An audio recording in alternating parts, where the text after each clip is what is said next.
મહેસાણામાં ઊંઝા એપીએમસી ચૂંટણીનો મામલો સામે આવ્યો છે। મહેસાણાથી આ સમાચાર મળી રહ્યા છે। મહેસાણામાં ઊંઝા એપીએમસી ચૂંટણીનો મામલો સામે આવ્યો છે। ખેડૂત વિભાગની 10 બેઠકો પર 15 ઉમેદવારો, ત્યારે મેન્ડેટ વિનાના વધુ 5 ઉમેદવારોએ દાવેદારી નોંધાવી।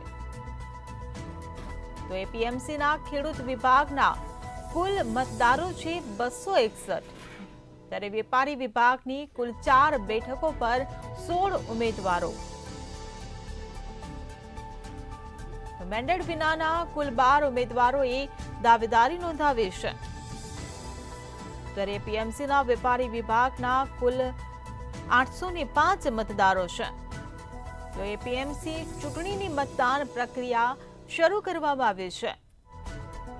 એપીએમસી ચેરમેન નારાયણ પટેલ મતદાન કરવા માટે પહોંચ્યા છે। ત્યારે એપીએમસીના ખેડૂત વિભાગના 261 કુલ મતદારો છે। ત્યારે ઊંઝા એપીએમસી ચૂંટણી મામલો, મેન્ડેટ વિનાના કુલ 12 ઉમેદવારોએ દાવેદારી નોંધાવી।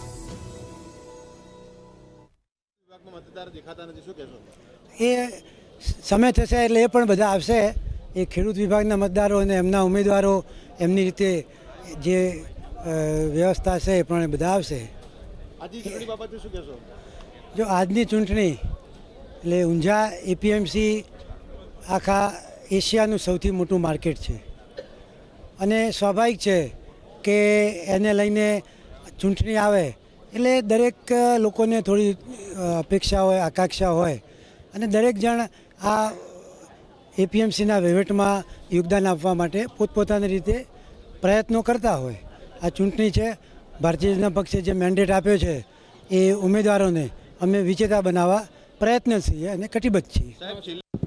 ખેતીવાડી ઉત્પન્ન બજાર સમિતિ ઊંઝાની ચૂંટણી યોજાઈ રહી છે અને વેપારી વિભાગ અને ખેતીવાડી ખેડૂત વિભાગની ચૂંટણી આજે ચાલી રહી છે।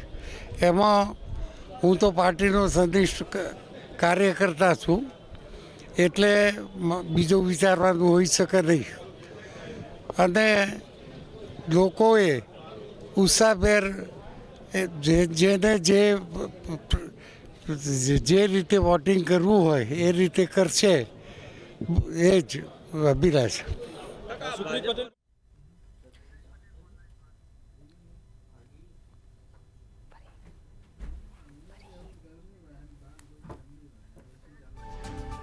સંવાદદાતા અલ્પેશ પટેલ આપણી સાથે ફોન લાઈન પર જોડાઈ ગયા છે। જી અલ્પેશ, મહેસાણા ઊંઝા એપીએમસી ચૂંટણીનું આજે મતદાન થઈ રહ્યું છે, શું કહેશો?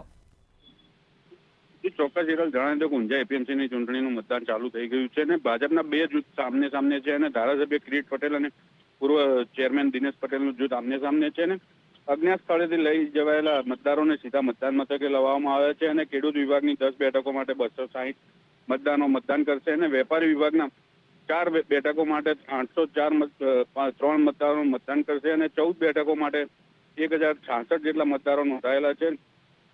ખેડૂત વિભાગની એક બૂથમાં અને વેપારી વિભાગને 2 બૂથ બનાવવામાં આવે છે અને 3 બૂથમાં 15 અધિકારીઓ અને 5 રિઝર્વ અધિકારી, કુલ 21 અધિકારીઓ ઉપસ્થિત રહેશે અને ખેડૂત વિભાગમાં એક મતદાન મહત્વ 10 ઉમેદવારને મત આપી શકશે અને 10 થી ઓછા મત માન્ય રહેશે, 10 થી વધુ મત માન્ય રહેશે નહીં।